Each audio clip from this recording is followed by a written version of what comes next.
छठ की शुभकामनाएं आप सबको देती हूँ।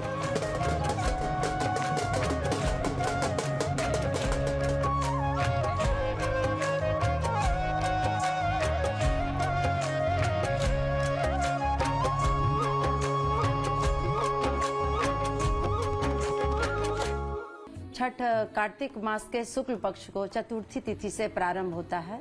चतुर्थी तिथि को नहाय खाए होता है, कद्दू भात जिसे हम लोग कहते हैं। और व्रती उसके पहले पूरा घर का सफाई सुथरा करती है। उसके बाद कद्दू भात चतुर्थी तिथि को गंगा स्नान करने के पश्चात हम लोग कद्दू भात बनाते हैं। और कद्दू मेडिसिनल अगर सोचिएगा तो ये पर्व हमारा धर्म और साइंस दोनों से जुड़ा हुआ है। लेकिन ये पर्व होता क्या है? दरअसल भौगोलिक, सांस्कृतिक, आध्यात्मिक, धार्मिक, प्राकृतिक, वैज्ञानिक किसी भी दृष्टिकोण से देखिए, छठ पर्व का महत्व आपको वहां पर दिख जाएगा। सूर्य षष्ठी कहते हैं इसे। देव माता आदिति की भी आराधना होती है। जो व्रती होती है उनके भीतर ही इस समय एक तरह से समझ लीजिए कि छठी मैया का निवास हो जाता है। वो भी आराध्य हैं। जितने लोग आसपास देखते हैं सब पांव छूते हैं, आशीर्वाद लेते हैं उस समय।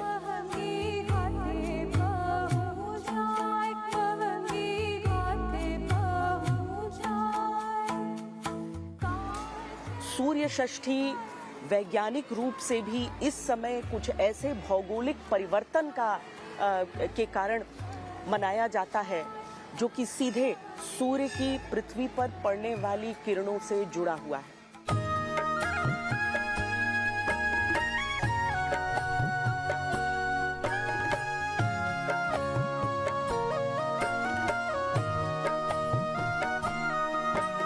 जो प्राकृतिक चीज़ों का इस्तेमाल मैंने बताया, तो टूथब्रश नहीं बल्कि दातुन का इस्तेमाल होता है। टूथब्रश भी अगर शहरों में नहीं दातुन मिल पा रहा है तो वो पुराना नहीं होना चाहिए, नया हो जाएगा।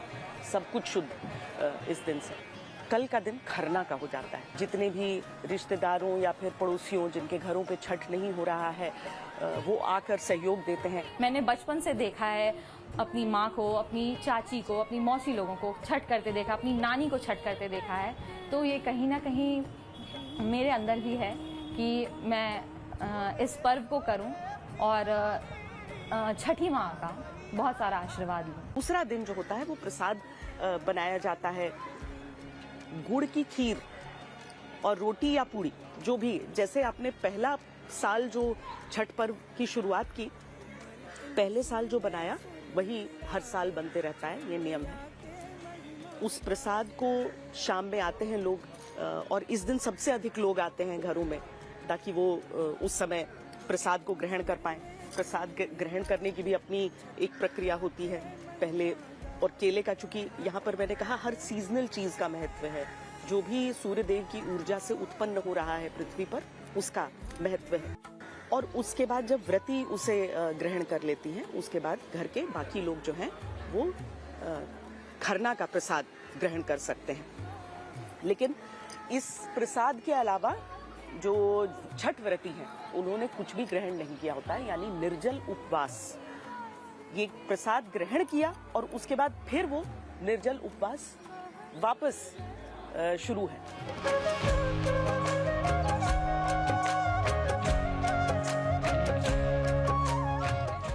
जो तीसरा दिन होता है छठ पर्व का, वो होता है अर्घ्य देने का समय।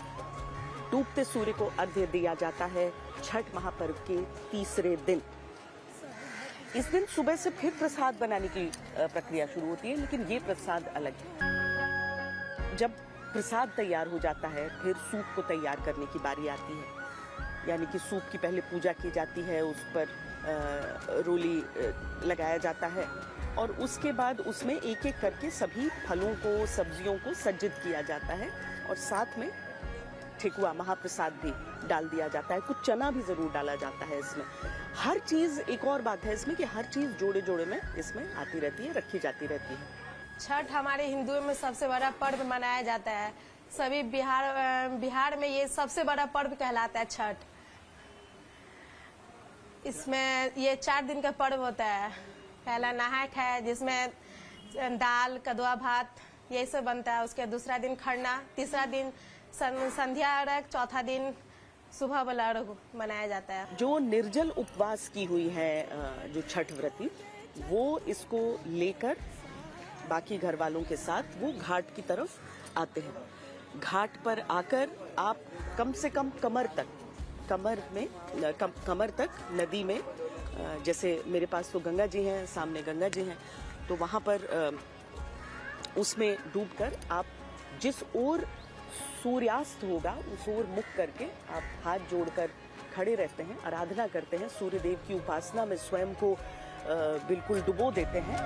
जब सूर्यास्त की बेला आती है तब हाथ में वो सूप लेकर आप परिक्रमा करते हैं, अपनी जगह पर खड़े खड़े चारों ओर घूमते हैं, वो सूर्य परिक्रमा के बराबर है। घरों पर आकर और रास्ते में भी आप प्रसाद, कुछ लोग मांगते हैं, आप प्रसाद देते हुए आते हैं, तब जाकर आपका व्रत संपन्न होता है। घर पहुंचते हैं, फिर कुछ ग्रहण करके, आमतौर पर जैसे मेरे घर में तो ये परंपरा रही है कि हम चने को पीसकर दाल बनाया जाता है और चावल, और उसके साथ व्रत आपका टूटता है।